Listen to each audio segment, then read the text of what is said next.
وجعل نسله في قرار مكين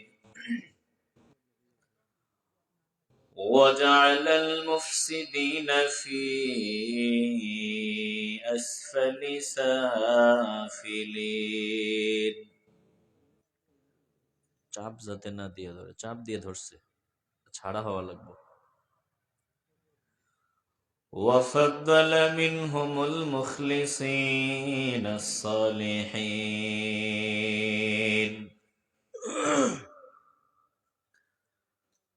وأشهد أن لا إله إلا الله الذي جعلنا من أمة سيد المرسلين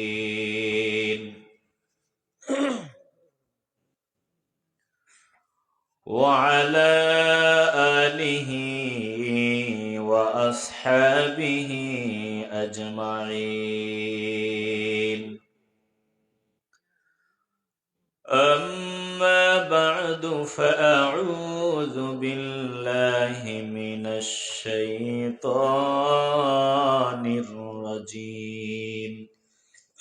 বেস্টেজ বন্ধ করে, এই দরকারে মনিটর বন্ধ করে দেন, এই মনিটর। وعلى آله وأصحابه أجمعين. أما بعد فأعوذ بالله من الشيطان الرجيم. بسم الله الرحمن الرحيم. نون والقلم وما يسطرون. ما أنت بنعمة ربك بمجنون. وإن لك لأجرا غير ممنون. وإنك لعلى خلق عظيم. وقال رسول الله صلى الله عليه وسلم: كل أمتي يدخلون الجنة إلا من أبى.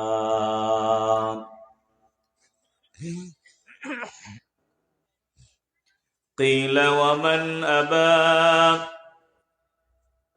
قال من أطاعني دخل الجنة ومن عصاني فقد أبى. صدق الله مولانا العظيم وصدق رسوله النبي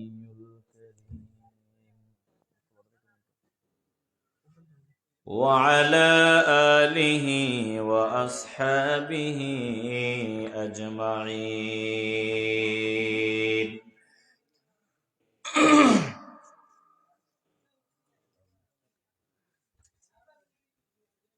إن الله وملائكته يصلون على النبي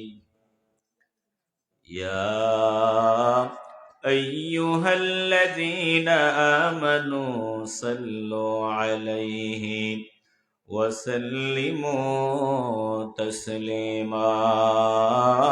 اللهم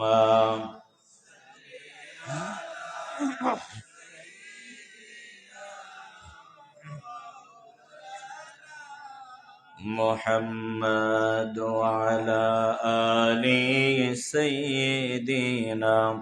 আওয়াজ একটু ছাড়া হয় না, ছাড়া চাপ দিয়ে রাখছি।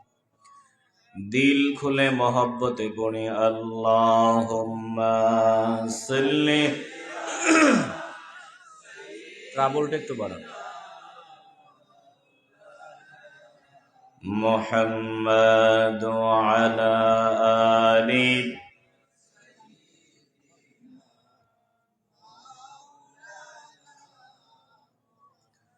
ওগো আমার প্রিয় নবী চাই তোমার দিদার।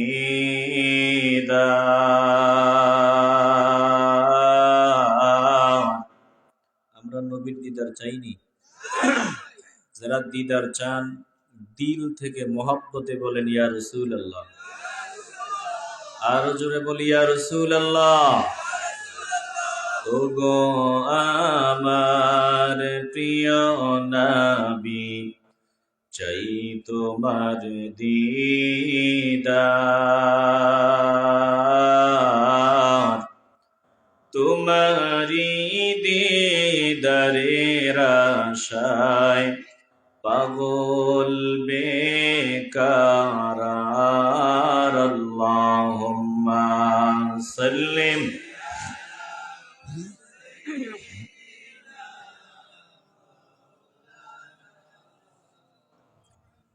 وعلى آل سيدنا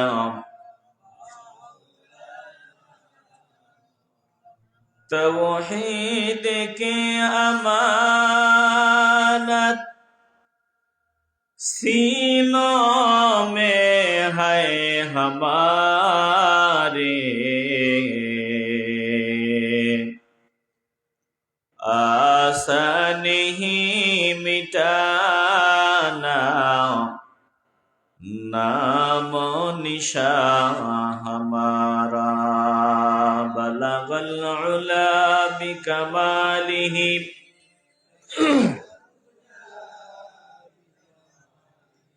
हसनत जमीउ खिसालिही।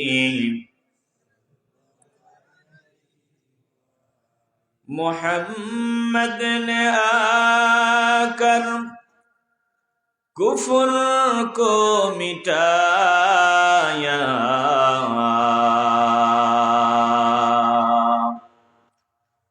कुफ्र को मिटाकर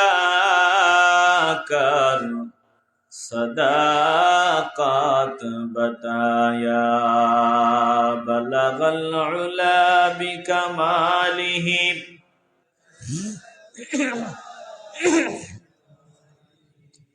हसनत जमीउ खिसालिही। हमदे बेअहद मर खुदाए पाकेरा आके इबादत मुश्तखा केरा।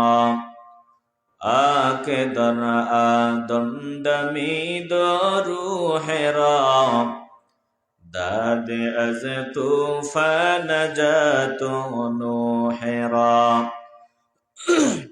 आके फरमा दाद कहरश बादरा ता सजाए दाद कौमे आदरा। हस्ते सुल्तानी मुसल्लम मरवरा निस्त कसरा अज़हुरे चुआ चरा। ला इलाहा इल्लल्लाह जोरे ला इलाहा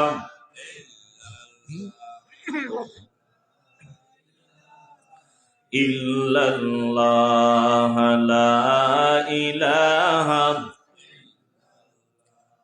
ला इलाहा ला इलाहा इल्लल्लाहु मुहम्मदुर रसूलुल्लाह सल्लल्लाहु अलैहि वसल्लम।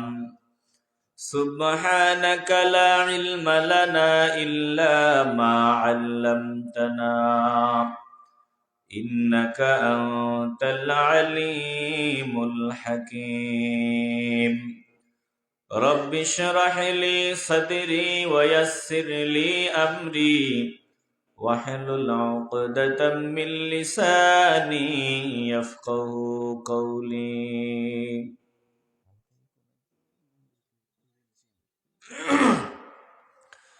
दिन की सूरज डूब रही है हम लोगों के सामने,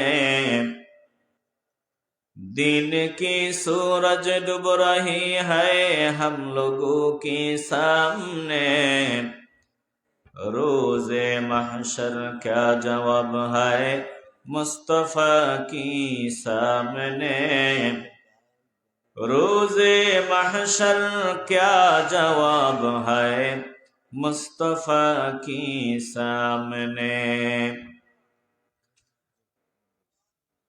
एक ही सफ में खड़े हो गए महमूद अयास,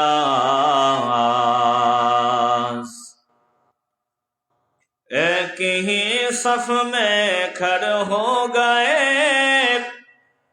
महमूद अयास,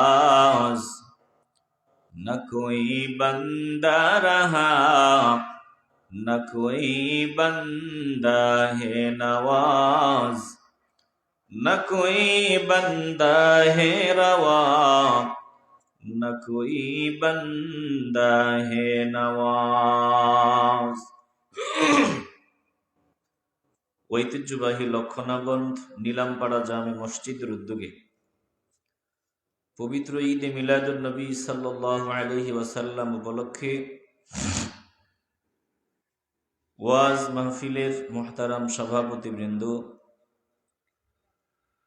আপনাদের অত্র মসজিদের বর্তমান মোতওয়াল্লি হাজী আজমল আলী সাহেব এবং সাবেক মোতওয়াল্লি ডাক্তার নুরুল হক সাহেব, প্রধান অতিথি উস্তাজুল মুহাদ্দিসিন ওয়াল মুফাসসিরিন হযরতুল আল্লামা নজমউদ্দিন চৌধুরী সাহেব ফুলতলি, অবসরপ্রাপ্ত অধ্যক্ষ বাদে দেওরাইল ফুলতলি কামিল এম এ মাদ্রাসা, বিশেষ অতিথিবৃন্দ জালালপুর জালালিয়া সিনিয়র ফাজিল মাদ্রাসার মুহতারাম অধ্যক্ষ হযরত মাওলানা জাউম আব্দুল মুনাইম মনজুর আলী সাহেব, আরও রয়েছেন হযরত মাওলানা সিরাজুল ইসলাম ফারুকি সাহেব, উপাধ্যক্ষ বুরাইয়া এম এ কামিল মাদ্রাসা। আমার পূর্বে বয়ান করেছেন আপনাদের সকলের পরিচিত হযরত মাওলানা মুফতি বেলাল আহমদ সাহেব, হযরত মাওলানা সাজ্জাদুর রহমান নকিবী সাহেব সহ আমন্ত্রিত উলামায়ে কেরাম। আমার সামনে বসা নবী প্রেমিক, আল্লাহ প্রেমিক, কোরআন প্রেমিক, ওলি প্রেমিক মুসলমান ভাইয়েরা, বাবারা, বন্ধুরা, পর্দার আড়ালে অবস্থানরতা মা ও বোনেরা, সকলের খেদমতে আবারও আমার আন্তরিক সালাম। আসসালামু আলাইকুম ওয়া রাহমাতুল্লাহি ওয়া বারাকাতুহু।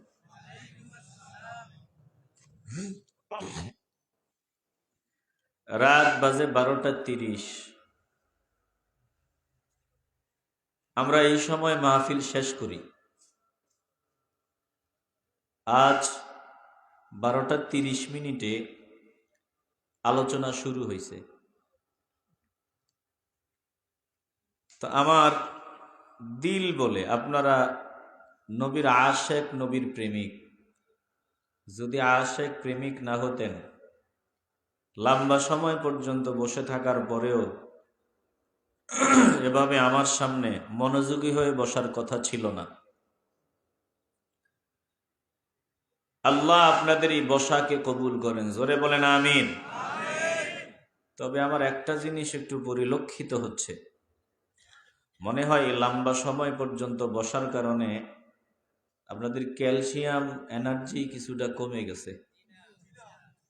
এই যে জিনা কইছেন, এই জিনা আওয়াজেও বোঝা যায় কিছুটা কমছে। কমছে না কিছু? সত্য বলবেন। এক বেচারার পেটে ক্ষুধা লাগছে, দোকানে গিয়ে বসছে হোটেলে, মেসিয়ার রে কয় ভাই কি আছে ক, প্রচন্ড ক্ষুধা। তেমন কিছু নাই, নলা হাড্ডি, নলা নলা নলা চিনেননি আপনারা? কি কোন ওই যে গরুর হাড্ডি যেটার ভিতরে ক্যালসিয়াম থাকে, কি কোন? ফায়া ফায়া। তাহলে ফায়া দিয়া আর ওই যে বুটের ডাল দিয়া পাকাইছি।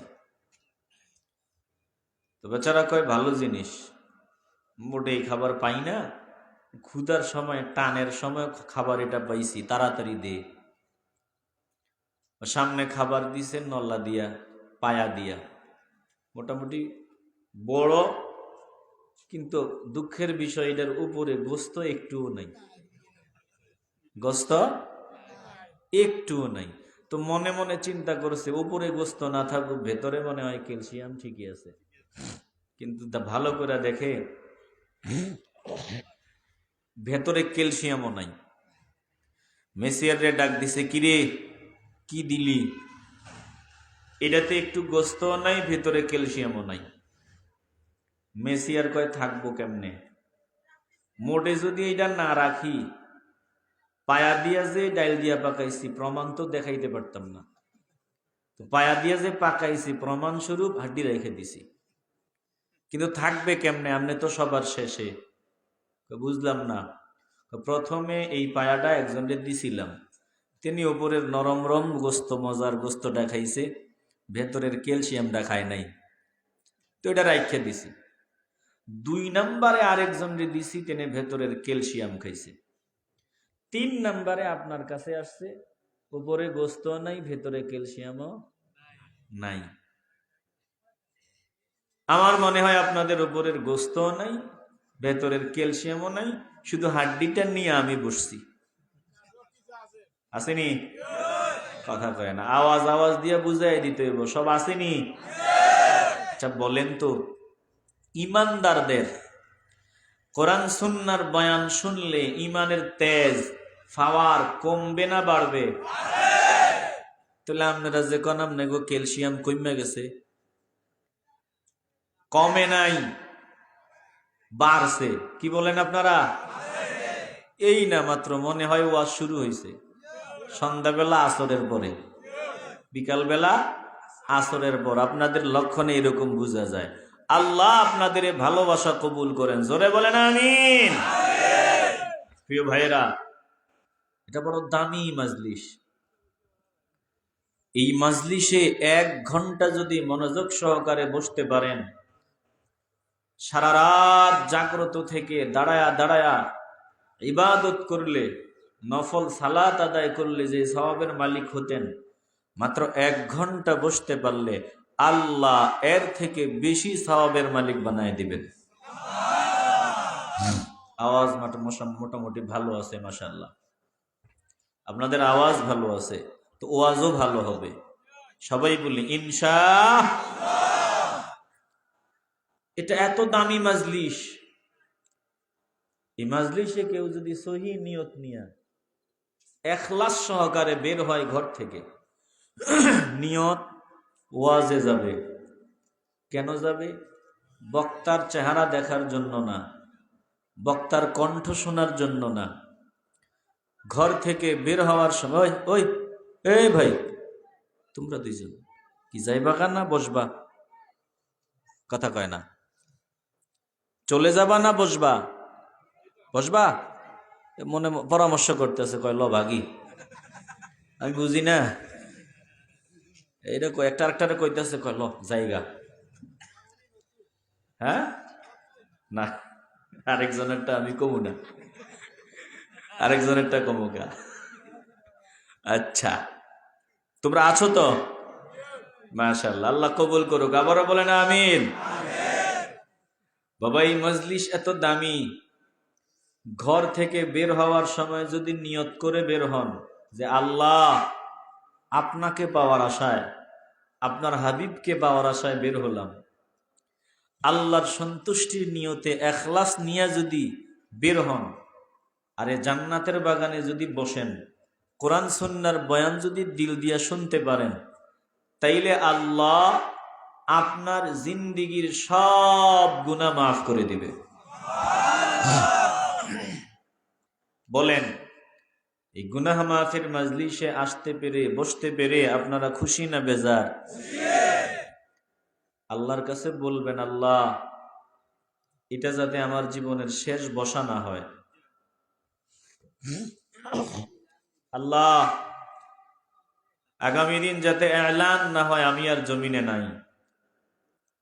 আল্লাহ, আমি যাতে এরকম বহু বছর এই জান্নাতের বাগানে আসার, বসার, দুরূদ পড়ার, জিকির করার সুযোগ পাই, এই আশা দিলে রেখে অন্তরের অন্তঃস্থল থেকে হৃদয়ের পুঞ্জীভূত সকল ভালোবাসা উজাড় করে একসাথে সমস্বরে উঁচু আওয়াজে মহান মনিবের দরবারে শুকরিয়া আদায় করি, মহব্বতের আওয়াজে দিল খুলে বলে ফেলি আলহামদুলিল্লাহ।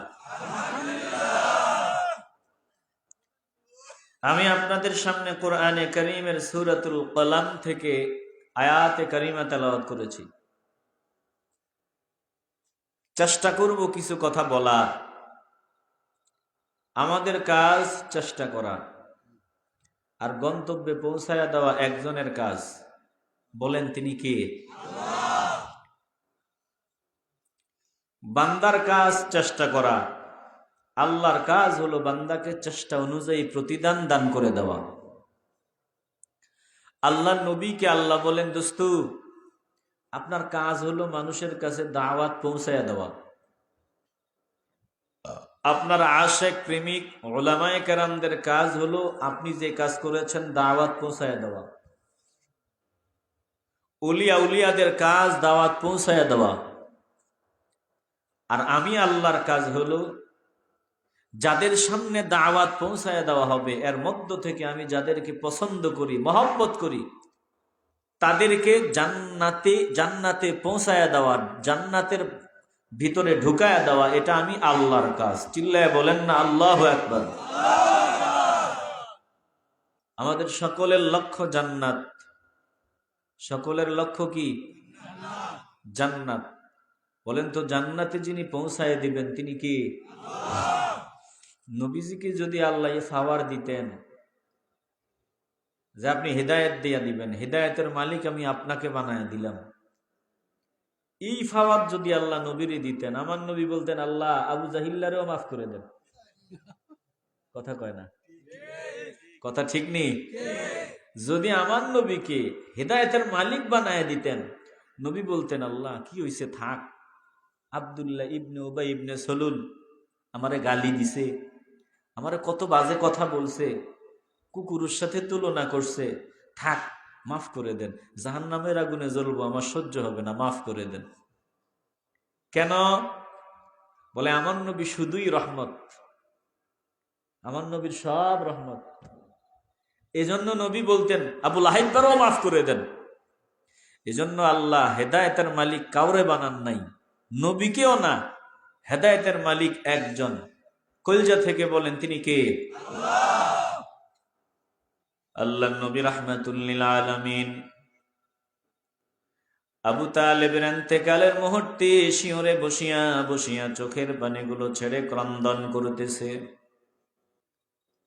ডাক দিয়া বলে, একটা বার শুধু কালেমা পড়ো, যদি একবার কালেমা পড়ো আমি সুপারিশ করব মাওলার দরবারে, সুপারিশ মঞ্জুর হবে, জান্নাতি হবা। আবু তালেব লজ্জা শরমে, মানুষ বাজে কথা বলবে, মানুষ বলবে শেষ সময় আমাদের ধর্মে চুনকালি দিয়া জমিন থেকে বিদায় হয়ে গেল। বলে শরমের কারণে, লজ্জার কারণে কালেমার স্লোগান দেয় নাই, কালেমা পড়ে নাই। আল্লাহ ডাক দিয়া বলেন, দোস্ত আবার আপনার গোলামির খাতায় নাম লেখাইতে যাদের শরম লাগবে, লজ্জা লাগবে, আমি আল্লাহ তাদেরকে হিদায়াত দান করব না। ও দোস্ত গো,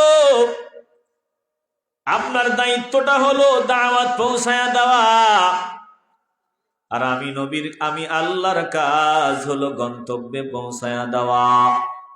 ইন্নাকা লা তাহদি মান আহবাবতা ওয়ালাকিন্নাল্লাহা ইয়াহদি মান ইয়াশা।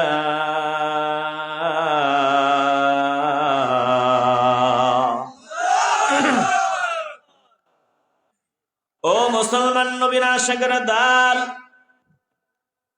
একটু দিল দিয়ে অনুধাবন করিয়া নেন। আল্লাহ বললেন, নিশ্চয় আপনি যাকে চান হেদায়েত দিতে পারেন না, বরং আমি আল্লাহ যাকে চাই হেদায়েত দান করে দেই। তাইলে হেদায়েতের মালিক হলো একজন, কলজা থেকে আবারও বলেন তিনি কে? বান্দার কাজ হলো চেষ্টা করা, আর বান্দাকে চেষ্টা অনুযায়ী ফলাফল দান করে দিবেন আমার আল্লাহ। আমার নবীকে এদিকে একটু আলোচনা চলে আসছে, বলে নেই আমার নবীকে আল্লাহ হেদায়েতের মালিক বানান নাই কেন? আল্লাহ বলেন, ওয়ামা আরসালনাকা ইল্লা রাহমাতাল লিল আলামিন।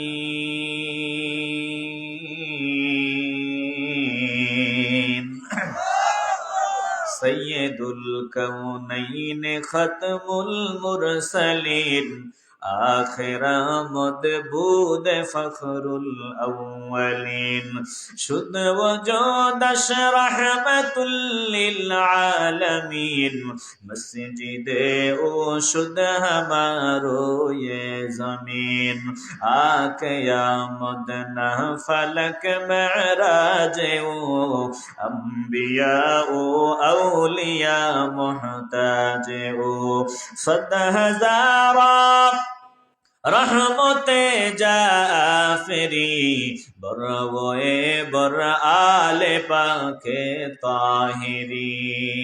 ও লক্ষণা বন্দের নবীর পাগলাদের দল, আল্লাহ নবীকে রাহমাতুল লিল আলামিন বানালেন। এই রহমত শুধুই রহমত, ভিন্ন কিছু না। একটু তাকায় দেখেন, তায়েফের প্রান্তরে আমার নবী বড় আশা নিয়া বড় বড় টাকাওয়ালা কোটিপতিদের কাছে দাওয়াত নিয়ে গেলেন। আল্লাহ নবী চিন্তা করলেন, নেতারা যদি ভালো হয় সমাজের মানুষগুলা এমনিতেই ভালো হয়ে যাবে।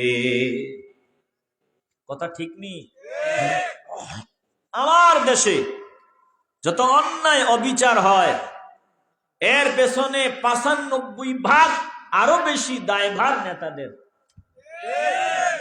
আপনারা ঠিক কইলেও ঠিক, না কইলেও ঠিক, তো সত্যের পক্ষে একটু আওয়াজটা উঁচু হওয়া দরকার। কথা কন না কেন? সমাজে যত চুরি হয়, বাটপারি হয়, যত বাজে কাজ হয়, এর পেছনে ১০০% দায়ভার নেতাদের।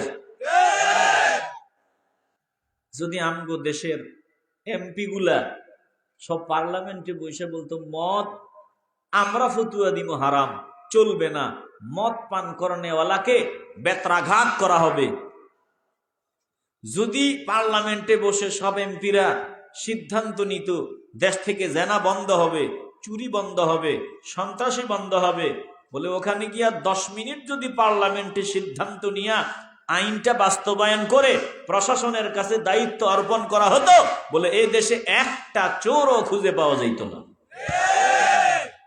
যে চোর সে কি চাইবে চুরি বন্ধ হোক? কথা কয় না। যে ডাকাত কই যায়, কই যায়, ও ভাই কই যান? আরে অসুবিধা আছে নাকি? অসুবিধা হইতেছে? আলোচনা কি চলবে না বন্ধ হবে? মাশাআল্লাহ।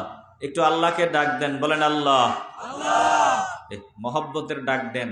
এই সময়ের ডাক কবুল হবেই হবে যদি দিল থেকে দিতে পারেন।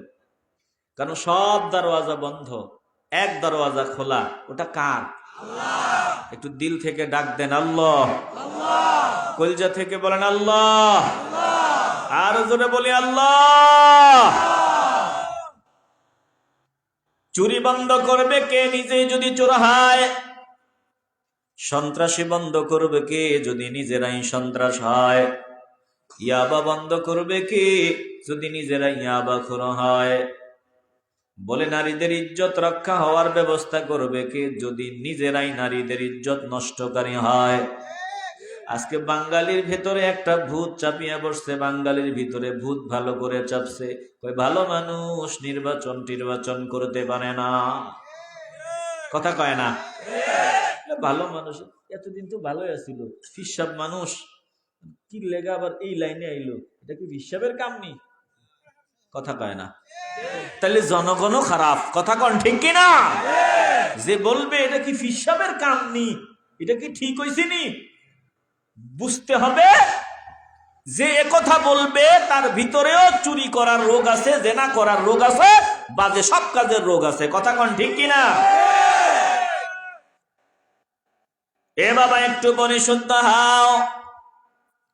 আল্লাহ নবী মনে মনে চিন্তা করলেন, নেতাগুলা যদি ভালো হয় সমাজটা ভালো হয়ে যাবে। বড় আশা নিয়ে বনু সাকিব গোত্রে চলিয়া গেলেন, নেতাদের কাছে দাওয়াত দিলেন, তাওহীদের দাওয়াত, রিসালাতের দাওয়াত নেতাদের সামনে উপস্থাপন করলেন, তুলিয়া ধরলেন। নেতারা আল্লাহ নবীর দাওয়াত প্রত্যাখ্যান করলো, আমার নবীরে তাড়ায় দিল। আল্লাহ নবী মনে কষ্ট নিয়ে রওনা দিছি। নেতারা বসিয়া নাই, যুবক যুবকদেরকে লেলা দিল, যা যা যা, যত পারো মুহাম্মদ সাল্লাল্লাহু আলাইহি ওয়াসাল্লামকে আঘাত করো,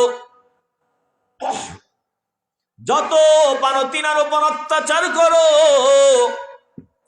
বলে যুবকরা না বুঝিয়া আল্লাহ নবীর উপর বৃষ্টির মতো পাথর নিক্ষেপ করে, সারা দেহ থেকে রক্ত মোবারক ঝরে। আল্লাহ নবী একটা নিরাপদ জায়গায় গিয়া আল্লাহ আল্লাহ আল্লাহ বলে আমার আল্লাহকে ডাকা আরম্ভ করে দেয়। আল্লাহ ফিরিস্তাদের ডাক দেয়, ও ফিরিস্তা যাও যাও যাও। আমার দোস্তের সারা দেহে রক্ত, আমার দোস্তের চোখে পানি নিয়ে আমাকে ডাক দিছে। আমার দোস্ত যদি অনুমতি দেয়, এই যে পাহাড়ের চাপা দিয়া সবগুলা গাদ্দারের জন্মের মতো সাইজ করে দিবা। আল্লাহর নবীর সামনে ফিরিস্তা আসিয়া ডাক দিয়া বলে, ইয়া রাসূলুল্লাহ, আপনি আল্লাহকে ডাকছেন, আমার আল্লাহ অর্ডার দিছে যদি আপনি একটা বার অনুমতি দেন, তায়েফের বাসিন্দাদের পাহাড়ের চাপা দিয়া জন্মের মতো সাইজ করে দেওয়া হবে, একটা বার শুধু অনুমতি দেন। বলে, আমার নবী যদি রহমত ছাড়া ভিন্ন কিছু হতো তাইলে আমার নবী অনুমতি দিয়ে দিত, কিন্তু না না না, ইল্লা রাহমাতাল লিল আলামিন। যেহেতু আমার আল্লাহ নবীকে রহমত ছাড়া ভিন্ন কিছুই বানান নাই, রক্ত মোবারক ঝরতেছে, আল্লাহ নবী ডাক দিয়া বলেন, না না না, এদেরকে গজব দেওয়া যাবে না, এদেরকে আযাব দেওয়া যাবে না, এরা আমাকে চিনে না, আমাকে চিনতে পারে এমন তৌফিক দান করে দাও। আপনাদের কি সুবহানাল্লাহ বলতে মন চায়? কলজা থেকে বলেন না সুবহানাল্লাহ। আমার নবী শুধুই রহমত। উহুদের ময়দানে রাহমাতুল লিল আলামিনের দান্দান মোবারক শহীদ হয়ে গেল, নিচের ডান দিকের চতুর্থিক দান্দান মোবারক শহীদ হয়ে গেল, রক্ত মোবারক ঝরতেছে। আল্লাহ নবীকে তারা মেরে ফেলবে, সম্মিলিত আক্রমণ করেছে, আল্লাহ নবীকে হেফাজত করলো। এক পর্যায়ে সাহাবায়ে কেরাম আল্লাহ নবীর রক্ত মাখা চেহারা মুবারক, ক্ষত বিক্ষত চেহারা মুবারক, এই নূরের চেহারা মুবারকের দিকে নজর দিয়া দেখে সারা দেহে রক্তে রঞ্জিত চেহারা মুবারক লাল হয়ে গেছে। ডাক দিয়া বলল, ইয়া রাসূলুল্লাহ, যারা আপনার এই হালত করেছে, আপনি একটু আল্লাহর দরবারে তাদের জন্য বদদুয়া করেন, বদদুয়া করে দেন। আল্লাহ নবী জবাব দেয়, ফাকালা ইন্নী লাম উবাস লানা। রাহমাতুল লিল আলামিন বলেন, না না না, আমি লানত দেওয়ার জন্য জমিনে আসি নাই, লানত করার জন্য আল্লাহ আমাকে জমিনে পাঠান নাই। আল্লাহ নবী ওই হালতেই বলতেছেন, ওয়ালাকিন্নী বুইসতু দাইয়ান ওয়া রাহমা, আমার আল্লাহ আমাকে রহমত রূপে জমিনে পাঠিয়েছেন, আমাকে আল্লাহর দিকে দাওয়াতকারী হিসাবে, দাঈ হিসাবে, রহমত হিসাবে আমাকে জমিনে পাঠাইছেন। একজন বলেন তিনি কে? এই সময় নবী বদদুয়া করলে তো কবুল, কিন্তু আল্লাহর নবী ওই হালতে বলে আল্লাহুম্মা হদি কওমি ফাইন্নাহুম লা ইয়ালামুন। আয় আল্লাহ, আপনি আমার কওমকে হেদায়েত দেন, আমাকে চিনতে পারে এমন তৌফিক দেন, আপনি তাদেরকে গজব দিয়েন না, আযাব দিয়েন না। এটা নবীর আদর্শ ভালো করে বুঝিয়া লন। আপনারা হয়তো আলোচনা খেয়াল করেন নাই, আমি এখানে বসা ছিলাম, বেলাল হোসাইন সাহেব বয়ান করেছেন, আপনারা খেয়াল করেন নাই। মুফতি বেলাল আহমদ সাহেব বয়ান করেছিলেন, একটু দিল দিয়ে অনুধাবন করেন, আপনারা খেয়াল করেন নাই। নবীর আদর্শ কি বলে, আমি একটা সময় জালেমদের অত্যাচারের শিকার হয়েছি, এখন আল্লাহ আমাকে সম্মানের মসনদ দান করে দিয়েছেন, সম্মানের আসন দান করেছেন। ওই জালেমের মতো আমিও যদি এই অত্যাচারী মনোভাব শুরু করিয়া দেই, বলে তার মাঝে আর আমার মাঝে কোনো পার্থক্য রইল না। আমি যদি সম্মানের আসনে বসিয়া ডাক দিয়া বলিয়া দেই যা যা যা, আমি মাফ করে দিলাম, মাফ করে দিলাম, চাইলে তো আমি বদলা নিতে পারি, এখন আমার পাওয়ার আছে, সব আছে, চাইলে বদলা নিতে পারি, ইসলামী শরিয়ায় অনুমোদন দেওয়া আছে, কিন্তু না না না, আল্লাহ আবার বলছে ক্ষমা করে দেওয়া, এটা মহৎ মনের পরিচয়, বড় মনের পরিচয়। আমি যদি তোদের ক্ষমা করিয়া দিই, আমার মাওলা আমারে ক্ষমা করিয়া দিবে। আয় আয় আয়, যা হয়ে গেছে হয়ে গেছে, দেশটাকে সামনে এগিয়ে নেই, এখন থেকে সামনে আগাই, অতীতের সব মাফ করে দিলাম। বলে দেখবা দুশ্মন তোমার বন্ধুতে পরিগণিত হবে, জোরে কোন ঠিক কিনা? আলোচনা তো গিটটা দেন না, বুঝেন না। আল্লাহ নবী রাহমাতুল লিল আলামিন আল্লাহকে ডাক দেয়, আল্লাহ এরা আমাকে চিনে এমন তৌফিক দান করে দেন। আয় আল্লাহ, এদের উপর আযাব গজব দিয়েন না, এদেরকে হেদায়েত দেন। দেখছেন আমার নবী রহমত। আল্লাহ বলেন রহমত ছাড়া ভিন্ন কোন রূপে আপনারে আমি জমিনে পাঠাই নাই। এ মুসলমান নবীর আশিকের দল, আল্লাহ নবী রহমত, এজন্য আমার আল্লাহ নবীকে হিদায়াতের মালিক বানান নাই। আল্লাহ বলেন দোস্ত, আপনারে আমি কি বানাইছি আমি ভালো করে জানি। আপনাকে যদি হেদায়েতের মালিক বানায় দিই, আপনি আমার সামনে বলবেন আল্লাহ আবু জাহিল্লারেও জান্নাতি বানায়া দেন। এবার বুঝে থাকলে বলেন হেদায়েতের মালিক কে? আল্লাহ। একটু দিল দিয়ে অনুধাবন করেন। আপনাদের সামনে সূরাতুল কলাম থেকে তেলাওয়াত করলাম। বলে কলম কলম, একটু আওয়াজ দিয়ে জবান দিয়ে বলবেন যে কলম দিয়া কি করে? কলম দিয়া কি করে? একটু আওয়াজ দিবেন, কি করে? লেখে। তার মানে কলমের কসম কোরআনে করেছেন কে? এবার বলেন তো কলমের দাম আসেনি? মুসলমান নবীর আশিকের দল, আল্লাহ তাআলা বলেন নুন ওয়াল কলামি ওয়া মা ইয়াসতুরুন। এই আয়াতগুলো এই সূরা কখন নাজিল হয় ভালো করে খেয়াল করবেন বাবা। আলোচনার দিল দিয়ে শুনলে দেখবেন এত মজা, দুনিয়ার কোনো কিছুতে এমন মজা মিলে না, এত তৃপ্তি মিলে না। যখন আল্লাহ নবী রাহমাতুল লিল আলামিন ইসলামের প্রাথমিক পর্যায়ে দিনের দাওয়াত দিতেছেন, বলে দাওয়াত কবুল করে কিছু সংখ্যক মানুষ ইসলাম কবুল করলো। এবার নামাজের তালিম দেওয়া হয়, আল্লাহ নবীকে কেমনে নামাজ পড়বে জিবরাইল ওইটা এসে দেখায় দেয়। প্র্যাকটিক্যাল কেমনে ওযু করবে জিবরাইল নবীরে দেখায় দেয়, নবী ওযু করে নামাজ পড়া শুরু করে দেয়। এবার নবীর দেখা দেখি সাহাবায়ে কেরাম যারা ঈমান আনছেন তারাও নামাজ পড়া শুরু করে দেয়। যেই মাত্র নবীজি নামাজ পড়া শুরু করলেন, আবার কিছু কিছু দাওয়াতি কাজ শুরু করলেন। বলে মুশরিকের দল বুঝতে বাকি নাই, যেভাবে ইবাদতের পদ্ধতি শুরু হয়েছে, ভবিষ্যতে আমগো মূর্তি পূজা এই জমিনে আর চলবে না। এরা বুঝতে বাকি নাই। ভবিষ্যতে আমাদের দেবতাদের আশীর্বাদ নেওয়া যাবে না, মূর্তি পূজা চলবে না। কি করা যায়? বলে যেমনি হোক এখনই তাদেরকে থামায় দিতে হবে, বন্ধ করে দিতে হবে। কেমনে বন্ধ করা যায়? বলে চারদিকে প্রচার করতে হবে মুহাম্মদ সাল্লাল্লাহু আলাইহি ওয়াসাল্লামের মাথা খারাপ, মুহাম্মদ সাল্লাল্লাহু আলাইহি ওয়াসাল্লাম পাগল। একটু আওয়াজ দিয়া মহব্বতে চিল্লায় বলেন না নাউজুবিল্লাহ। এরে লক্ষণা বন্ধের নবীর পাগলারা, দিল নরম করে দাও। আল্লাহ নবী পাগল, রাহমাতুল লিল আলামিনকে শুধু পাগল বলে নাই, আরো বহু বাজে কথা তারা বলেছে। বলে কেন আমার নবীরে পাগল বলেছে? আরো বাজে বাজে কথা বলেছে। কারণ কি? কারণ হলো একটাই, তারা সব ছিল 2 নাম্বার ভেজাল।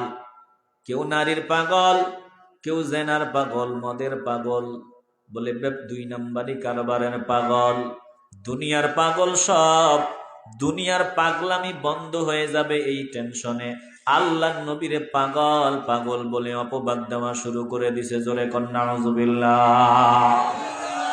যুবক ভাইরা, একটু আওয়াজ দিয়া বলতে হবে, 1500 বছরের পাগলের দল, এখন এই পাগলদের দল আসেনি?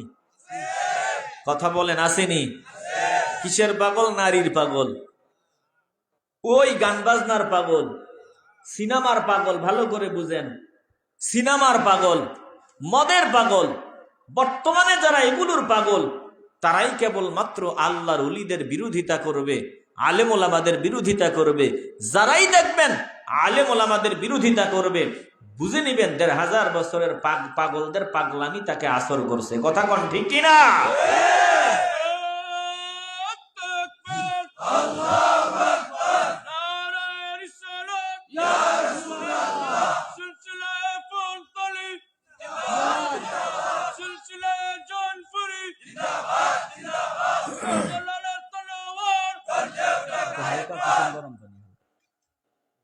বিরক্ত হন না তো আপনারা?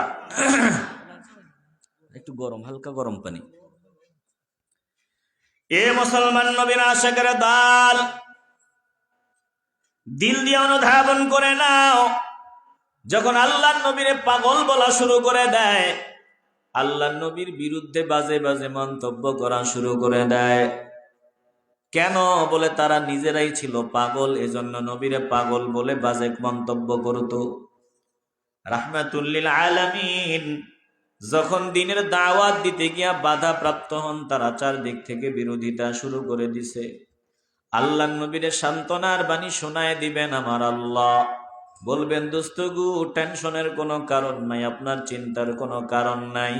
ওরা যা বলে ওরা নিজেরাও বুঝে আপনার ভিতরে এরকম কোনো রোগ নাই, বাস্তবে তারা রোগী। এখন তাদেরকে যাতে মানুষ রোগী বলতে না পারে, এজন্য উল্টা তাদেরটা আপনার উপর চাপায় দিতে চায়। জোরে কন্যা নাউজুবিল্লাহ। ও দোস্ত গো, আপনার টেনশনের কারণ নাই, আমি আপনাকে সান্ত্বনার বাণী শোনায় দিচ্ছি। আর বেঈমানদেরকে আল্লাহ বলেন আপনি বেঈমানদের গাদ্দারদের শোনায় দেন। এরা যে গাদ্দারি করে, আপনারে গালি দেয়, আপনার বিরোধিতা করে, এদের পরিণাম ফল হবে বড় ভয়ঙ্কর। পূর্বে যারা গাদ্দারি করেছিল তাদের পরিণাম ফল যেমন ভয়ঙ্কর হয়েছে, বর্তমানে যারা আপনার বিরোধিতা করে তাদের পরিণাম ফল হবে ভয়ঙ্কর। আপনি সাবধান করিয়া দেন, আর আপনি সান্ত্বনা নেন। আমি আপনাকে সান্ত্বনার বাণী শোনায় দিচ্ছি, গাদ্দারদেরকে আমি সতর্কতা অবলম্বন করার জন্য বলতেছি। আমার আল্লাহ বেঈমানদের বাজে বাজে কথার জবাব দেওয়ার জন্য সূরা নাজিল করে দেয়। বেঈমানরা যে নবীর ব্যাপারে বাজে মন্তব্য করেছে, আল্লাহ এই সূরায় তাদের বাজে মন্তব্যের জবাব দিয়ে দিলেন এবং সাবধান করে দিলেন, সতর্ক করে দিলেন। আর আমার নবীরে সান্ত্বনার বাণী শোনায় দিলেন। আল্লাহ তাআলা জিবরাইলকে পাঠায় দেও, জিবরাইল যাও যাও যাও, তুমি শোনায় দাও 3টা কারণ বলে এক, আমার নবীরে সান্ত্বনা দাও। দুই, যারা গাদ্দারি করে নবীরে কষ্ট দেয় তাদেরকে সতর্ক করো, আর তাদের বাজে বাজে কথাগুলোর জবাব দিয়া দাও। জিবরাইল এসে আল্লাহর নবীর সামনে তেলাওয়াত করেন, বিসমিল্লাহির রাহমানির রহিম, নুন ওয়াল কলমি ওয়া মা ইয়াসতুরুন, মা আনতা বিনি'মাতি রাব্বিকা বিমাজনুন, ওয়া ইন্না লাকা লাআজরান গায়রা মামনুন, ওয়া ইন্নাকা লাআলা খুলুকিন আযীম।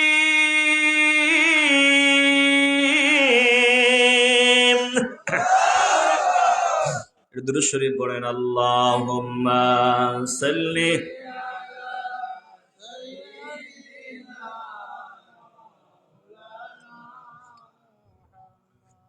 ওয়া আলা আলি।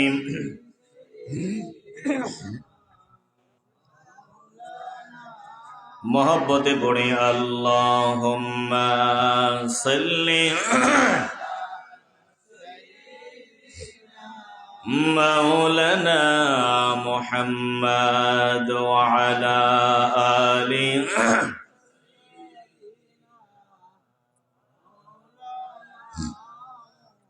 বিরক্ত হইতেছেন আপনারা? অসুবিধা হইতেছে? এ কই যায়, কই যায়? জোয়ানটা যায় কই? বুড়ারা গেলে না বুঝতাম অসুবিধা। আমি কি আলোচনা বন্ধ করে দিব? আর 30টা মিনিট কি কষ্ট করে বসতে পারবেন না? হ্যাঁ, মাশাআল্লাহ। এই না প্রেমিক ভক্ত, মাশাআল্লাহ। এরকম ভক্ত আল্লাহ করে বহুত মিলাই দেয়। এইরকম ভক্ত নাই যে হুজুর কষ্ট হয় তো জার্নিং করেন, কত পরিশ্রম করেন, আজকে 2 ঘন্টা না, আজকে 1.5 ঘন্টা করলেই হইব, 1 ঘন্টা করলেই হইব। এরকম ভক্ত পাই না। ভক্ত এরকম পাই,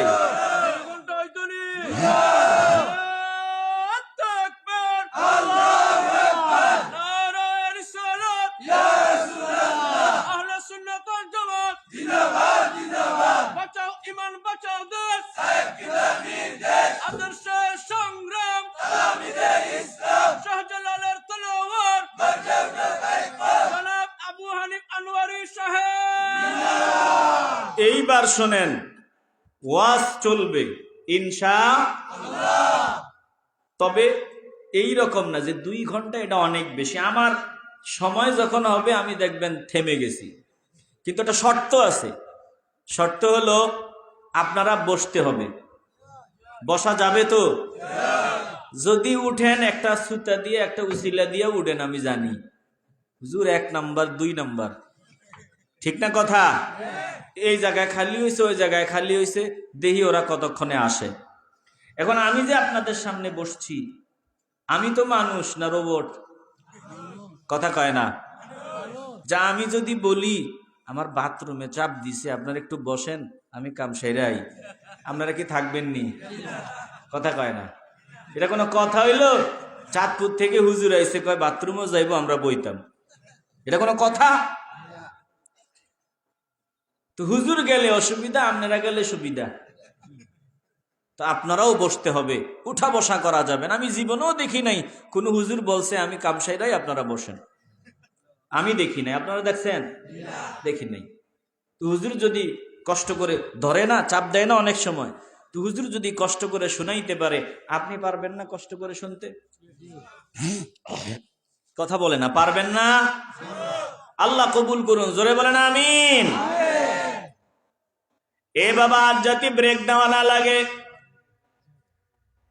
একেবারে সোজা আলোচনা শেষ করে দিব। আল্লাহ যদি তৌফিক দান করেন, একটু দিল দিয়ে অনুধাবন করে নেন, তাইলে আল্লাহ নবী রাহমাতুল লিল আলামিনকে আল্লাহ সান্ত্বনা দেওয়ার জন্য, যারা নবীরে গালি দেয় তাদের গালির জবাব দেওয়ার জন্য, আর তাদের পরিণাম ফল কত ভয়ঙ্কর হবে আল্লাহ এটা জানায় দেওয়ার জন্য সূরা কলমের প্রাথমিক আয়াতগুলো নাজিল করে দিলেন। জোরে কোন সুবহানাল্লাহ। তাহলে কেন এই প্রাথমিক আয়াতগুলো নাজিল হয়েছে মোটামুটি বুঝে আসছেনি? এখন যদি কই কন, কয়জনে পারবেন? এখন যদি বলি বলেন, কয়জনে জবাব দিতে পারবেন? বলে হুজুর একজনও না। তালে তালে না কইছি বুঝছি, আসলে কিছু বুঝি নাই। বয়ান শুধু শুনলেই চলবে না, দিল দিয়ে অনুধাবন করেন।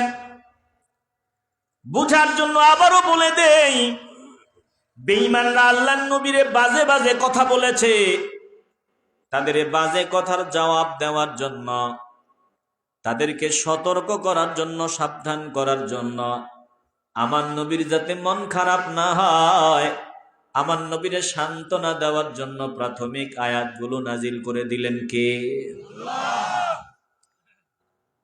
তো শুরুতেই আল্লাহ তাআলা বললেন নুন ওয়াল কলামি ওয়া মা ইয়াসতুরুন।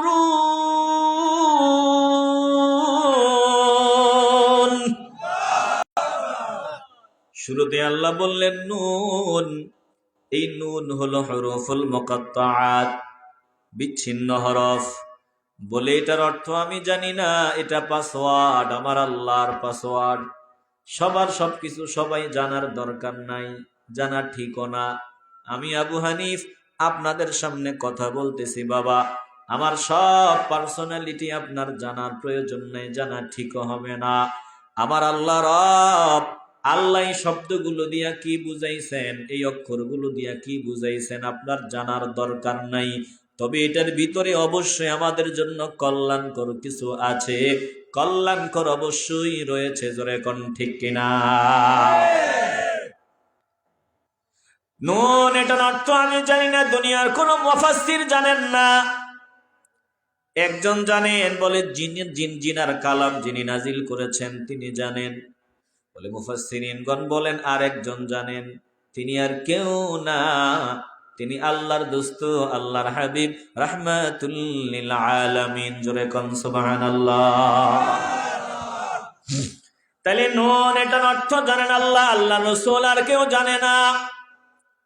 এখন আমি প্রশ্ন করি, অর্থ যে জানি না, এই যে নুন, কাফ, হা, ইয়া, আইন, সাদ, এইরকম আরো আয়াত আছে, হামিম, হুরুফুল মুকাত্তাআত, এগুলোর অর্থ দুনিয়ার কেউ জানে না। বলে সম্ভাব্য ধারণা করে কিছু অর্থ করেছে, কিন্তু বাস্তব অর্থ কি এটা দুনিয়ার কেউ জানে না। এখন অর্থ যে জানলাম না, তেলাওয়াত যে করলাম, সওয়াব হলো নাকি গুনাহ হলো? এ জায়গায় একটু ইমানের আওয়াজ লাগবে। আমি অর্থ জানলাম না, এই যে অক্ষরগুলো তেলাওয়াত করলাম, বাবা একটু দিল থেকে বলা লাগবে, সওয়াব হলো নাকি গুনাহ হলো? আল্লাহ বলেন কিছু গাদ্দার জমিনে আবির্ভাব হবে, আমি জানি। ১৫০০ বছর পর এই সময়ে কিছু গাদ্দার এসে বলবে কোরআন শরীফ না বুঝিয়া পড়লে কোনো সওয়াব নাই। এমন একদল এমন আওয়াজ দিবে, আমি জানি। এজন্য কোরআনে আমার আল্লাহ এমন হরফ দিয়া দিলেন। জোরে কোন সুবহানাল্লাহ। এবার ক, তোর ১৪ গোষ্ঠী নিয়ে আয়, এই অক্ষরগুলোর অর্থ কি বল। যে বলে কোরআন না বুঝিয়া পড়লে কোনো সওয়াব নাই, ও আওয়াজ দিয়া বলবে আমি এটার অর্থ জানি না। অর্থ যদি না জানো, এবার কান বরাবর কইসা থাপ্পড় মারা দরকার। জোরে কোন ঠিক কিনা? এমন কথা বলবি কেন? তুই ক এটার অর্থ ক। জানি না, তো না জানলে এমন কথা বলবি কেন? অর্থ না জেনে তেলাওয়াত করলে কোনো লাভ নাই। এ মুসলমান নবীন আশিকেরা তার ইমান হেফাজত করো। কোরআন এমন কিতাব রে বাবা, আমি আপনাদেরকে নিরুৎসাহিত করতেছি না, আমি বলতেছি না অর্থ জানার দরকার নাই, এমনটা আমি একবারও বলি না। বরং অর্থ যদি জানতে পারতাম কল্যাণ হতো বেশি, ফায়দা হতো বেশি, বুঝে বুঝে তেলাওয়াত করার মধ্যে বেশি মজা। কিন্তু আমি পারি না, আমি বুঝে বুঝে মাওলার কোরআন তেলাওয়াত করতে পারি না। আমার ওই সামর্থ্য নাই, এর মানে এই না আমি কোরআন তেলাওয়াত করলে কোনো লাভ হবে না। বলে অবশ্যই লাভ। কোরআন এমন কিতাব, অর্থ জানিয়া পড়তে পারলে বেশি ফায়দা। বলে লাভ। কোরআন অর্থ না জানিয়া পড়লেও লাভ, কোরআন তেলাওয়াত করলেই ফায়দা। বলে বান্দা কোরআন তেলাওয়াত করতে পারো না, বান্দা চেষ্টা করো, চেষ্টার ভিতরেও ফায়দা। বান্দা তুমি কোরআন তেলাওয়াত পারো না, কোরআন তেলাওয়াত শোনো, ফায়দা। ও বান্দা কোরআন হাতে নিয়ে চুমু খাও, তুমি কোথায় চুমু দিয়েছো? বলে মাওলার কালামের হরফে তুমি চুমু খাইছো, এটা নেওয়া লাভ। বলে যারা কোরআন পড়ে তাদের সামনে বসে বসে মনোযোগ দিয়া তেলাওয়াত শোনাতেই লাভ। বলে আল্লাহর কোরআন যে যেমনে কোরআনের সোহবতে আসবে ওরাই সফল হবে। জোরে কোন ঠিক কিনা? আল্লাহর কোরআন এমন কিতাব, আগেকার যুগের দাদা তেলাওয়াতের অর্থ বুঝে না, কিন্তু আবেগ আর ভালোবাসা নিয়ে তেলাওয়াত করে। এরে বাবা, বর্তমানে যারা বাজে বাজে কথা কয় তারা অর্থ জানিয়া তেলাওয়াত করিয়া যেই মজা পায় না, বলে আগেকার ঈমানওয়ালারা অর্থ না জানিয়া তেলাওয়াত করিয়া এর থেকে বেশি বেশি লাভবান হয়েছে। জোরে কোন ঠিক কিনা? এরা যেই মজা পায় না, অর্থ না জানিয়া তেলাওয়াত করে, দেখি তেলাওয়াত করে আর চোখের পানি পড়ে। কেন? বলে মজা লাগে। মজা। এ মুসলমান গো, আল্লাহর কোরআনের সাথে যে যেভাবে আসবে ওই বান্দাই সফল হবে, কপাল খুলে যাবে। নাতি ওই আধুনিক যুগের আধুনিক যুগের সদস্য। আর দাদা আগেকার মানুষ তো কোরআন তেলাওয়াত করে চোখের পানি ছাড়িয়া ছাড়িয়া মাওলার কোরআন সুর দিয়া সুন্দরভাবে তেলাওয়াত করতেছে। নাতি সামনে দাঁড়ায় বলে, দাদা তুমি কি অর্থ পারো নাকি? বলে না না না, আমি অর্থ পারি না। তো অর্থ না জানিয়া তেলাওয়াত করিয়া কোনো লাভ হয় না। ওই দলের সদস্য। নাতি ডাক দিয়া বলতেছে, অর্থ না জানিয়া তেলাওয়াত করলে কোনো লাভ হয় না। দাদা চিন্তা করে নাতিরে কেমনে বুঝাই, কেমনে নাতিরে আমি বুঝাই, লাভ যে আছে কেমনে বুঝাই। এবার নাতিরে দাদা ডাক দিয়া কয়, না নাতিরে সামনে আগা। নাতি সামনে আগাইছি।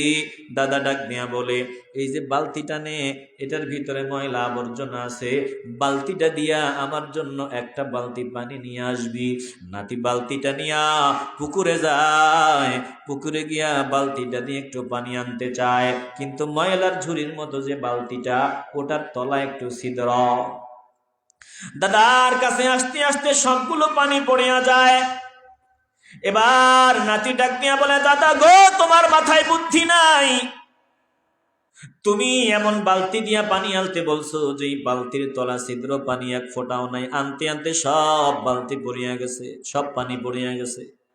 দাদা ডাক দিয়া বলে, নাতিরি সবগুলো পানি বুঝি পড়িয়া গেছে? বলে হ্যাঁ, সবগুলো পানি পড়িয়া গেছে। কেন পড়ছে বল? বলে এটার তলাটা ছিদ্র, এজন্য পানি নিয়ে আসতে পারি নাই। দাদা ডাক দিয়া বলে, নাতিরি তলা ছিদ্র, এটার গোড়া ছিদ্র, এজন্য পানি আনতে পারো নাই, কিন্তু বালতিটার দিকে নজর দাও, দেখো বালতিটার ভিতরে কোনো পরিবর্তন সাধিত হয়েছে নাকি। নাতি ডাক দিয়া বলে, পানি আনতে পারি নাই, পরিবর্তন তো হয়েছে। কি পরিবর্তন? বলে, দাদা গো, যতগুলো ময়লা ছিল পানির বাড়ির সাথে সবগুলো বালতির ময়লা চলে গেছে, ময়লা নাই, আবর্জনা নাই।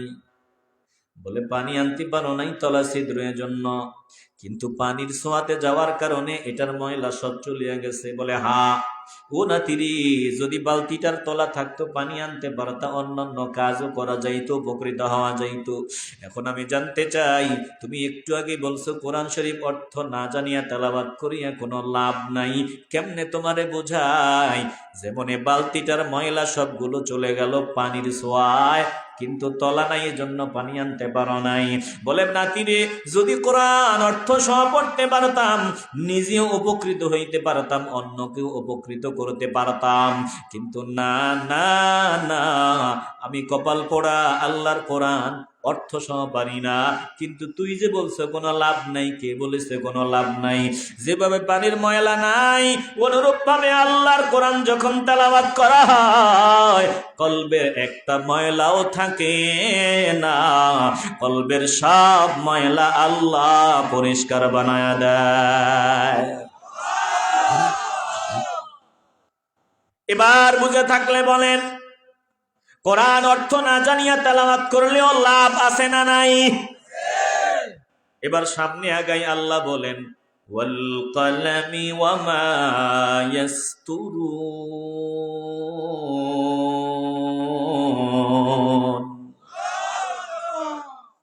ও দোস্ত গো, কলমের কসম, এই কলমের লিখার কসম।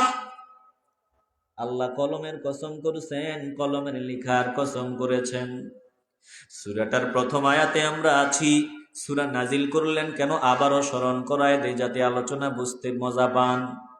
বলে দুশমনদের দুশমনির জবাব দেওয়ার জন্য, তাদেরকে সতর্ক সাবধান করে দেওয়ার জন্য, আর আমার নবীকে সান্ত্বনা দেওয়ার জন্য প্রাথমিক আয়াত নাজিল হয়। তো আল্লাহ বলেন কলমের কসম, কলমের লিখার কসম। এ বাবা, কলম বড় দামি। প্রথমে আমার আল্লাহ কলম বানাইলেন, কলম দিয়া লিখার জন্য বললেন। কলম বলে আল্লাহ কি লিখবো? বলে আমার তামাম সৃষ্টিগুলোর নাম লেখো, তাদের তকদির লেখো, তামাম সৃষ্টির সব কিছু লিপিবদ্ধ করিয়া নাও। কলম সব লিপিবদ্ধ করলো। লিখার কসম, বলে এটা ওই কলম। অনেক মুফাসসিরিন বলেন যে কলম দিয়া আল্লাহর জিকির লেখা হয়েছে, কোরআন লেখা হয়েছে। বলে ফেরেশতাদের কসম, যেই ফেরেশতারা লিপিবদ্ধ করে, ওই ফেরেশতারা তকদির লিপিবদ্ধ করে, বিভিন্ন বিষয় লিপিবদ্ধ করে, ওই লেখার কসম। বলি ওটাই কলম, যে কলম দিয়া কোরআন লেখা হয়। আবার এই ধারাবাহিকতায় জমিনেও কলম আছে বাবা। এক কলম দিয়া কোরআন লেখা হয়, কোরআনের আয়াত লেখা হয়, আল্লাহর হাবিবের হাদিসের বাণী লেখা হয়। আর এক কলম দিয়া 2 নম্বরে কার্যক্রম করা হয়, সুদের কারবার করা হয়, ঘুষের কারবার করা হয়। ও মুসলমান ইমানদার, তাইলে কলমওয়ালা 2 দল। এক দল মূল কলমওয়ালা, যে কলম দিয়া আল্লাহর জিকির লেখা হয়েছে, কোরআন লেখা হয়, যে কলম দিয়া মানুষের তকদির লিপিবদ্ধ করা হয়েছে। বলে এর ধারাবাহিকতায় জমিনে একদল কলমওয়ালা আছে, এই কলম দিয়া বাজে কিছু লেখে না, যা লেখে সব কোরআন আর সুন্নাহ অনুযায়ী লেখে। আরেক দল কলমওয়ালা এমন, কলম দিয়া বাজে জিনিসগুলো লিপিবদ্ধ করে, হারাম জিনিস লেখে, বলে বাজে বাজে জিনিস লেখে। মুসলমান নবীর আশেকের দল। তাইলে যারা কলম দিয়া অমানুষকে মানুষ বানাইতে চায়, বলেন আমরা ওই মানুষদের দলের সদস্য হতে চাই কি চাই না? কথা কয় না? যারা কলম দিয়া অমানুষগুলারে মানুষ বানাইতে চায়, যারা কলম দিয়া কোরআনের ব্যাখ্যা বিশ্লেষণ লেখে, আল্লাহর হাবিবের হাদিসের ব্যাখ্যা বিশ্লেষণ লেখে, অমানুষগুলারে মানুষ বানাবার চেষ্টা সাধনা যারা করে, বলেন আমরা তাদেরকে মহব্বত করে চলতে চাই কি চাই না? ও বাবা ফুলতলির সাহেব, ফুলতলি সাহেব রহমতুল্লাহ আলাইহি কলম দিয়া আমাদেরকে অমানুষগুলারে মানুষ বানাবার সাধনা করে গেছেন, বিভিন্ন কিতাবাদি লিখে গেছেন। তিনার আওলাদরাও এই পথের পথিক। বলেন আমরা তিনাদের পথের পথিক হতে চাই কি চাই না? এভাবে আহলে হক, আল্লাহর প্রিয় বান্দা, যারা কলম দিয়ে মানুষকে মানুষ বানাবার চেষ্টা করেছে, আমরা আজীবন তাদের পথে চলবো। জোরে কণ্ঠে কিনা? আমার আল্লাহ বলেন দোস্ত, কলমের কসম, কলমের লিখার কসম। বড় দামি। আল্লাহ যেটার কসম করেন ওটা বড় দামি। এবার আমার আল্লাহ বলেন মা আনতা বিনিআমাতি রাব্বিকা বিমাজনুন। ও দোস্ত গো, তারা আপনাকে পাগল কয়। ওই যে ওলীদ বিন মুগীরা, বড় বড় গাদ্দাররা আপনাকে পাগল কয়, আপনি নাকি পাগল। মা আনতা, আপনি নন, বিনিআমাতি রব্বিকা, আপনার রবের অনুগ্রহে, আমি আল্লাহর অনুগ্রহে, বিমাজনুন, আপনি পাগল না। আল্লাহ বলেন, আপনি যে পাগল না এটা আপনিও জানেন, তারাও জানে। কোন পাগলের জবান দিয়া এমন কথা জিন্দেগিতে বের হবে না। আপনি আমার যে কালাম তাদেরকে শোনায়া দেন, এই কালাম যে আমি আল্লাহর কথা এটা তারা জানে, ওরা ভালো করেই বুঝে আপনি পাগল না। বলে কোরআন এমন কিতাব, কোরআনটাই প্রমাণ করে এটা পাগলের কথা না। জোরে কোন ঠিক কিনা? আল্লাহ নবীরে তারা পাগল বলল। আল্লাহ জবাব দিয়ে দিলেন, আপনি আমার অনুগ্রহে আপনি পাগল না। এই যে তারা নবীরে পাগল পাগল বলে স্লোগান দিত, চারদিকে প্রচার করত, মানুষের কাছে গিয়ে বলতো মুহাম্মদের কাছে যাবি না, মুহাম্মদ একটা পাগল, মুহাম্মদ সাল্লাল্লাহু আলাইহি ওয়াসাল্লামের কথা শুনবি না। যার কাছে যাইতো মনে মনে চিন্তা করতো যে জীবনেও তো মুহাম্মদ সাল্লাল্লাহু আলাইহি ওয়াসাল্লামকে দেখি নাই, তো ওরা যেহেতু বলছে পাগল, দেখি না যাই না, একটা নজর দেই পাগলের চেহারা দেখতে কেমন, একটু তাকাই।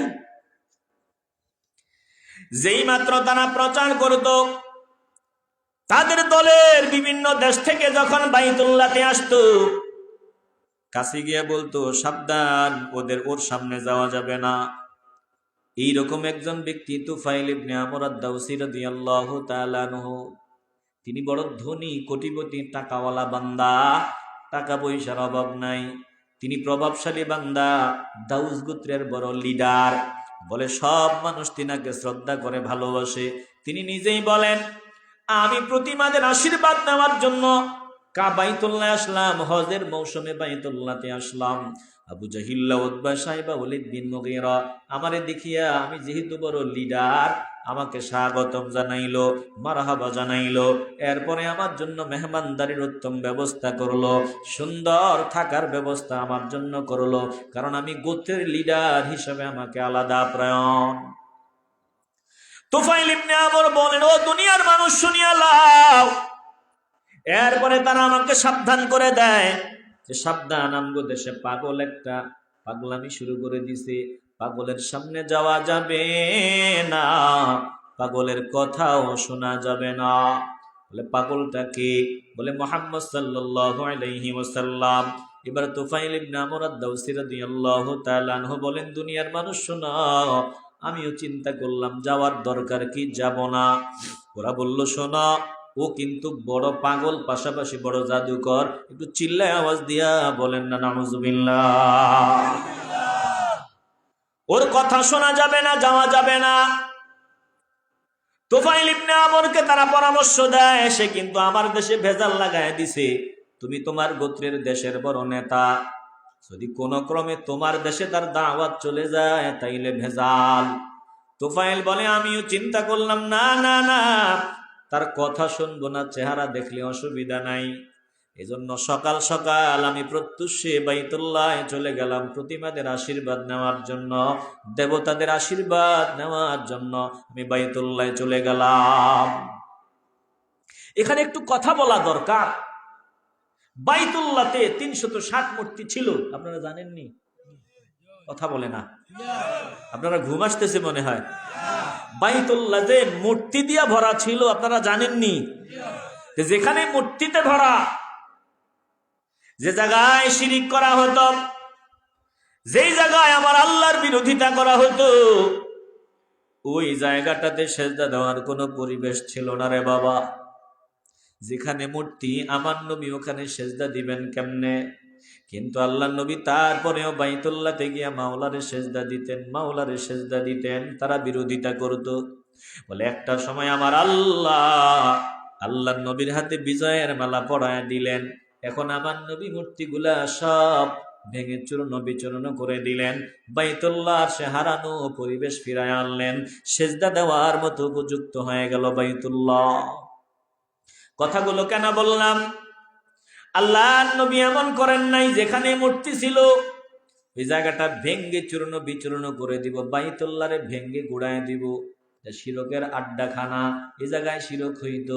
বলে না না না, ওই জায়গাটা না, বলে জায়গা না, বলে মূর্তি ভাঙ্গ, মূর্তি সরায় দাও, যেখানে মূর্তির কারণে জায়গার পরিবেশ নষ্ট হয় ওইগুলা সরায়া দাও, বাইতুল্লাহ ভাঙ্গা যাবে না। আল্লাহ নবীর মেসেজ থেকে কি বুঝলাম? বলে আল্লাহর ওলিদের কবর যেখানে মানুষ জিয়ারত করে, আল্লাহর ওলিদের মাজার জিয়ারত করে, ওখানে যদি কিছু ভণ্ডামি করে, আল্লাহর ওলির মাজারের পরিবেশ নষ্ট করে, না না না, মাজার ভাঙ্গা যাবে না। যারা পরিবেশ নষ্ট করে তাদেরকে ওখান থেকে তাড়ায়া দাও, সাবধান, আল্লাহর ওলির মাজারে হামলা করা যাবে না। জোরে কোন ঠিক কিনা?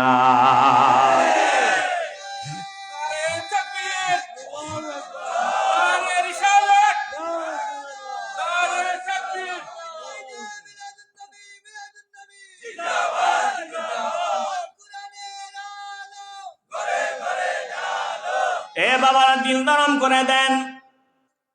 তাইলে যারা বর্তমানে মাজার ভাঙতে চায় তাদের ভিতরে আমার নবীর আদর্শ নাই। জোরে কোন ঠিক কিনা?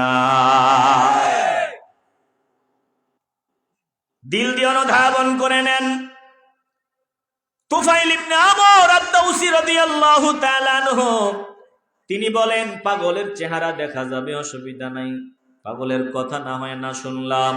তিনি বলেন, আমি কানের ভিতরে তুলা ঢুকাইয়া 2 কানে তুলা দিয়া বাইতুল্লাহতে চলে গেলাম, প্রতিমা দেবতায় ভরা, ওখানে ওদের আশীর্বাদ নিব। কিন্তু গিয়াই সকাল সকাল কেউ নাই, সবাই তো ঘুমায়। বলে মানুষের অবস্থাগুলো কেমন ছিল? সারা রাত ওই নির্ঘুম কাটায় দিত, সকালবেলা ঘুমাইতো। কেমন জানি আমাদের ভিতরে ওই বাজে অভ্যাস চলে আসছে, সারা রাত বাজে বাজে কাজ করিয়া সারাদিন বড় ঘুম। তুফাইল ইবনে আমর সকালবেলায় বাইতুল্লাহ গেলেন, নীরব নির্জন। কিন্তু বাইতুল্লাহ তিনি চিন্তা করলেন, আমার আগে কেউ যাতে আসতে না পারে, আমার আগে কেউ আসতে পারবে না, সবার আগে আমি যাব। তিনি বাইতুল্লাহতে আসিয়া দেখলেন কে জানি একজন দাঁড়ায়া দাঁড়ায়া বড় সুন্দর ভাবে কি জানি তেলাওয়াত করতেছে, কানে তুলা। বলেন তো কান কার কথা শুনে? আস্তে বলবেন না, জবান খুলে বলেন কার? যত তুলাই দেন কিছু না কিছু আওয়াজ ভিতরে ঢুকবে, কারণ শ্রবণ করো, কানকে অর্ডার দিচ্ছেন কে? তুফাইল ইবনে আমর বলেন, দুনিয়ার মানুষ শোনা, আমি পিছন দিক দিয়া তাকায়া দেখলাম বড় চমৎকার ভঙ্গিতে ইবাদত, এত সুন্দর ভাবে দাঁড়াইয়া দাঁড়াইয়া, দাঁড়ানোটা কত সুন্দর, কত বিনয়, কত নম্রতা, কি জানি তেলাওয়াত করতেছে, কিছু কিছু আওয়াজ আমার দিলে ঢুকতেছে। তুফাইল বলেন, আমি দেখলাম সিজদা, আমি দেখলাম রুকু, আমি চিন্তা করলাম এমন ইবাদত তো জীবনে চোখ দিয়া দেখি নাই, এমন সুন্দর ভঙ্গিমায়, এত চমৎকার ভঙ্গিমায় ইবাদত জিন্দেগিতে কখনো দেখি নাই। এত সুন্দর ভাবেও কি আল্লাহকে সিজদা করা যায়? তুফাইল বলেন, আমি নজর দিয়া দেখলাম সুন্দর অবয়ব, সুন্দর সুরুত, কণ্ঠের আওয়াজ এত সুন্দর, আমি নিজের ধিক্কার দেওয়া শুরু করলাম, রে তুফাইল, আল্লাহ তোরে কম জ্ঞান দেয় নাই, তোরে বহুত জ্ঞান দিয়েছে, তোর অনেক জ্ঞান, তুই বড় কবি, বড় সাহিত্যিক, তুই মানুষের বিচার আচার করো, তুই বড় লিডার, তোর কানে তুলা কেন? তাড়াতাড়ি কর, তুলাটা খুলিয়া নে। যদি কথাগুলো যুক্তিসঙ্গত হয় ভালো হয়, যদি সত্য হয় মানতে অসুবিধা কি? মিথ্যা হলে তুই পরিহার করবি, কারণ তোর সত্য মিথ্যা যাচাই করার মতো জ্ঞান তোর আছে। তুফাইল বলেন, আমি কানের তুলা খুলে ফেললাম, এবার এত সুন্দর তেলাওয়াত আমি শুনতে পাইলাম, যত শুনি ততই মজা। তিনি নামাজে দাঁড়িয়ে তেলাওয়াত করেছেন, এবার আমি আনমনা হয়ে তিনি তেলাওয়াত নামাজ রুকু সিজদা শেষ করে যখন তিনার হুজরার দিকে, বাড়ির দিকে রওনা দিলেন, তুফাইল বলেন, আমি পিছনে পিছনে রওনা দিলাম।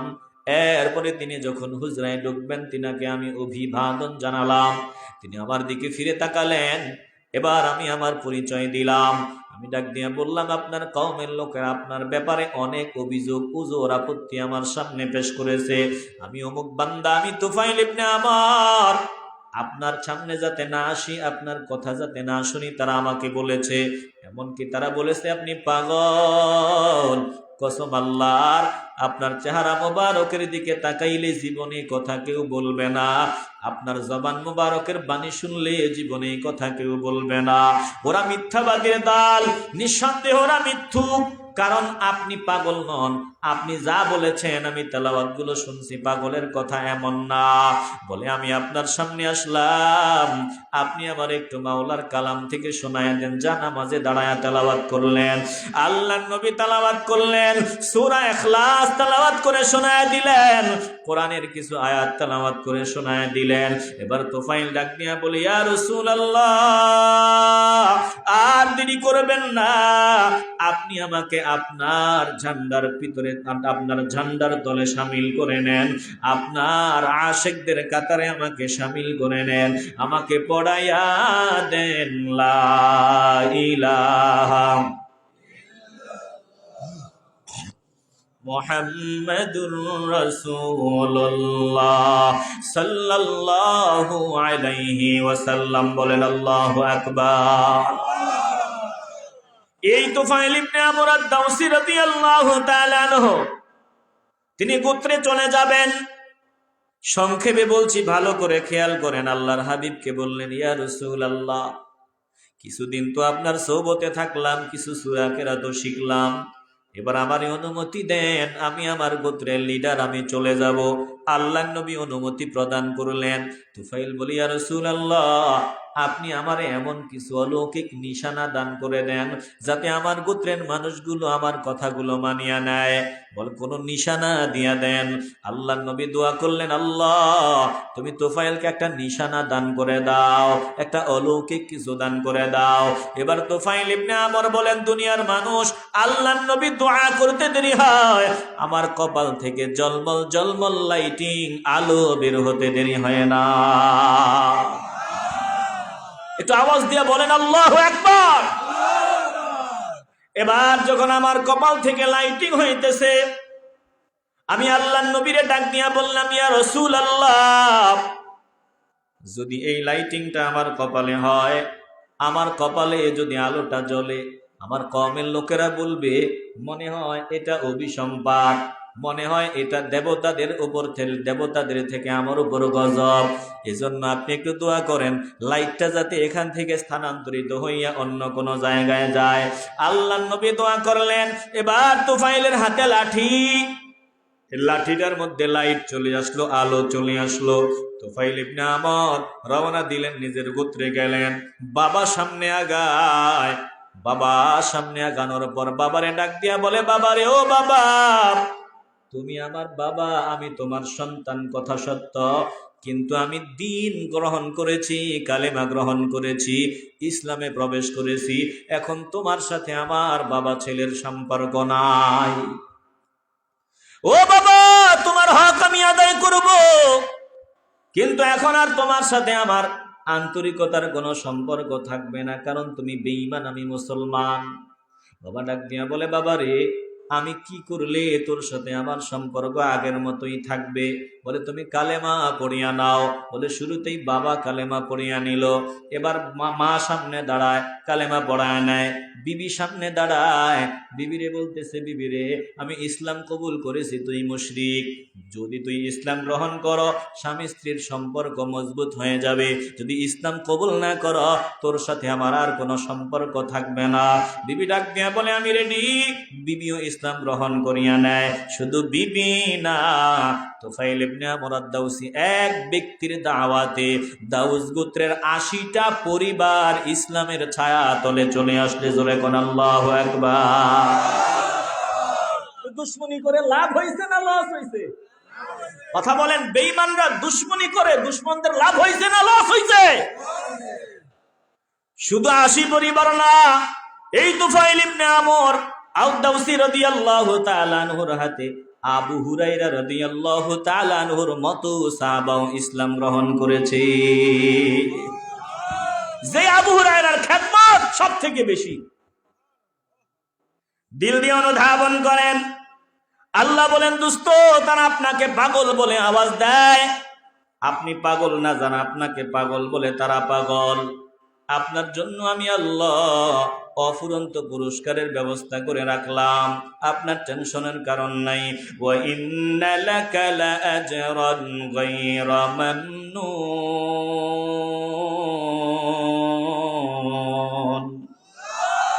আপনার জন্য অফুরন্ত পুরস্কারের ব্যবস্থা।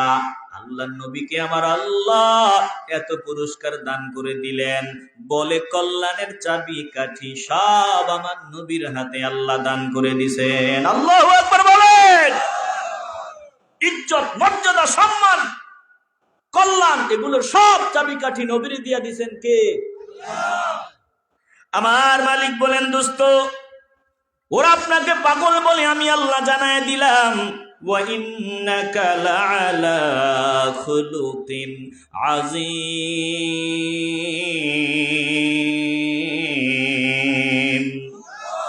ও দোস্ত, আপনি মহান চরিত্রের উপর প্রতিষ্ঠিত, আপনি আমার কাছে মহান, আপনি আমার কাছে দামি, আপনার কথা দামি, আপনার চলা দামি, আপনার হাসি দামি, আপনার খাওয়া দাওয়া দামি, আপনার উঠা বসা দামি, বলে আপনার সব কিছু আমি আল্লাহর কাছে দামি, আপনি শুধু আমার কাছে দামি।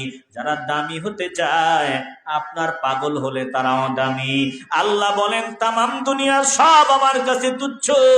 ওই আসমানের কোনো দাম নাই, জমিনের কোনো দাম নাই, জমিনের সম্পদের কোনো দাম নাই, কোটি টাকার দাম নাই, মণিমুক্তার দাম নাই, কিছুর দাম নাই, সব আমার কাছে তুচ্ছ নগণ্য। কুল মাতাউদ দুনিয়া কলিল।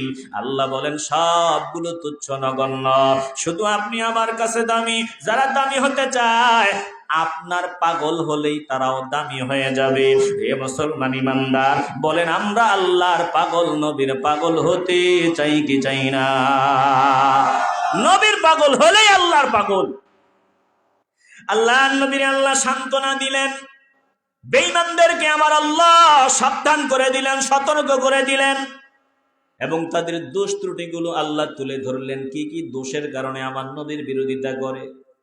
এর মধ্যে অনেকগুলো দোষ, একটা বড় দোষ আল্লাহ জানায় দিলেন, উতুল্লিম বাদা যালিকা জানিম। বলে বদমেজাজি, জারজ, যারা আমার নবীরে গালি দেয়, আমার নবীর বিরোধিতা করে, এগুলো সব জন্মে ভেজাল, জারজ সন্তান। ধরে কোন ঠিক কিনা? এই জামানা, এই যুগে আমি আলোচনা শেষ করে দিলাম। এই সময়ও যারা আল্লাহ নবীকে গালি দিবে, নবীর বিরোধিতা করবে, সবগুলার জন্মে ভেজাল। কথা বলেন ঠিক কিনা? প্রিয় ভাইয়েরা, একটু দিল থেকে ইমানের আওয়াজে বলবেন, আমরা আল্লাহ নবীর আদর্শ লালন করে, আদর্শ বুকে ধারণ করে বাকি জীবন নবীর সুন্নাহ অনুযায়ী কাটাতে চাইনি? আসতে বলবেন না, জবান খুলে বলেন চাইনি। আল্লাহকে ডাক দেন, বলেন আল্লাহ আমাদেরকে কবুল করেন। জোরে বলেন আমিন। প্রিয় ভাইরা, আমি আপনাদের উপর খুশি, আপনারা মনোযোগ দিয়া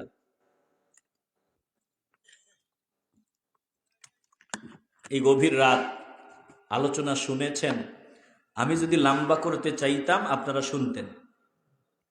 আপনাদের যে আগ্রহ, মনোযোগ, এটা দেখে আমার বুঝে আসছে। তো আমি তাদের দোষগুলো যে আল্লাহ বর্ণনা করছেন, কি কি দোষে নবীরে গালি দেয়, এগুলো আর বললাম না। তাদেরকে সতর্ক করেছেন, সাবধান করেছেন, এগুলোও বললাম না। শুধু নবীকে যে সান্ত্বনা দিছেন এখান থেকে একটু শোনাইলাম। বাকি ভিন্ন কোনো সময় আমরা ভিন্ন কোনো জায়গায় অথবা এখানেও যদি কখনো দেখা হয় আমরা শুনবো ধারাবাহিকভাবে ইনশাআল্লাহ।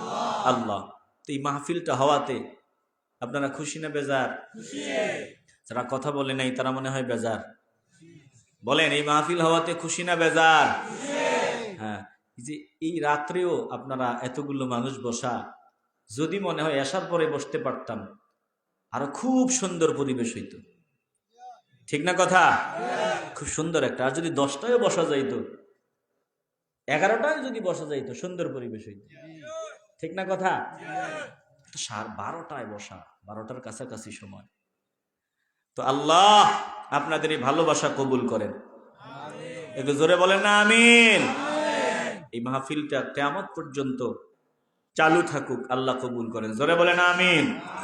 প্রিয় ভাইরা, এই মাহফিলের কিছু খরচ যদি এমন কেউ থাকেন যে আল্লাহ কত টাকা কতভাবে নষ্ট করছি, কত বাজে পথে নষ্ট করছি, আল্লাহ আজ আমি জান্নাতের বাগানে নিয়ত করলাম আমি আমার সামর্থ্য অনুযায়ী